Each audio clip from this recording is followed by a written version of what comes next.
first bar up to 1, and I will label it 40 to 49. Great. Okay. So now we're going to do our second bar. Second bar is 50 to 59. And remember, this is a histogram, so you don't need spaces in between the bars like you do in a bar graph. So I will just go straight across and down and make it about the same size, and I will label it 50 to 59. Okay, so what would be our third bar? Correct, it would be the 60 to 69 tally range. So 60 to 69, you need to go up to 3 so you get it connected just like you would drawing a histogram, not a bar graph.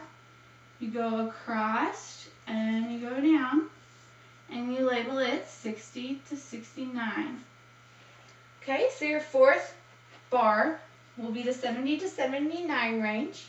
You need to go up to 1, 2, 3. So you go across and down. You label it 70 to 79. And for 80 to 89, you also just need 3 tally marks. So you go across and down. And you label it 80 to 89.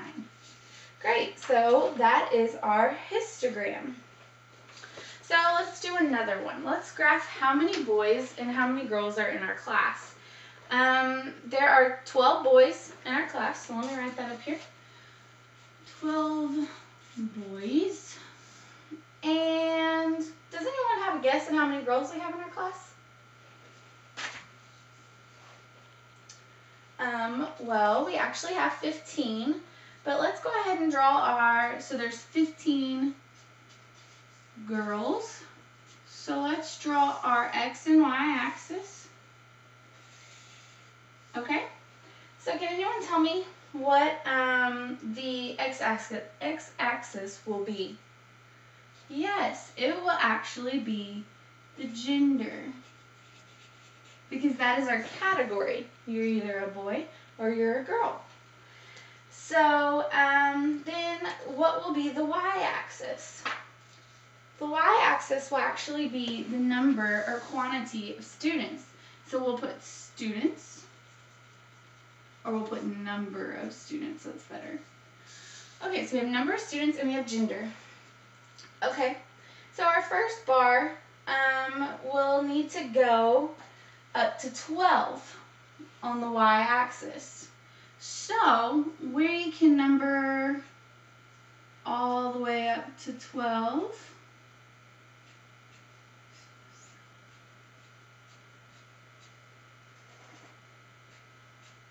But how far do we really need to go up? What is our highest number? Highest number of students? It's actually 15, so that's good.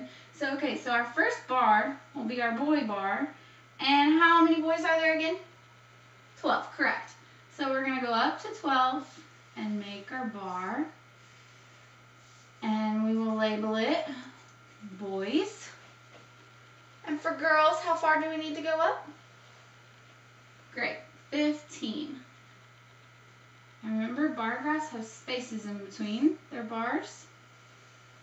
So we'll label that as girls. Great, so that is a bar graph.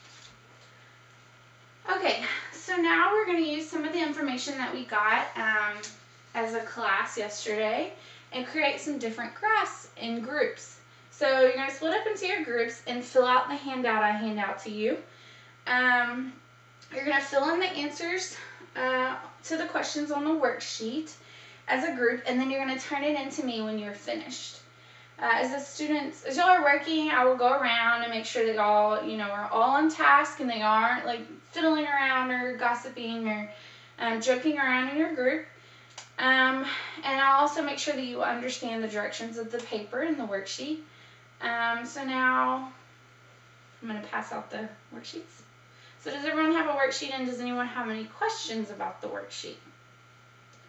Great job, everyone. All right, so y'all are going to continue working together really well, and I'll come around and encourage and say, we're doing such a great job and way to stay on task, and those are really good bar graphs or really good histograms or great use of deciding which one to use. Okay, so now it's time to review. Can anyone tell me what a bar graph is? Great, it is a graph that uses bars to represent different categories. Now can anyone tell me what a histogram is? Great, good answers everybody. A histogram is a graph that uses bars to represent ranges of data instead of categories. As we have seen, both of these graphs can be used to represent many different real world things such as height, or you can graph eye color, or ages, or many different things.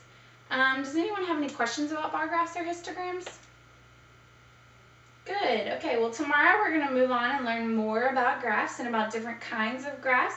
We're actually going to learn about a line graph tomorrow and how it can be used, as well as incorporating it into bar graphs and histograms.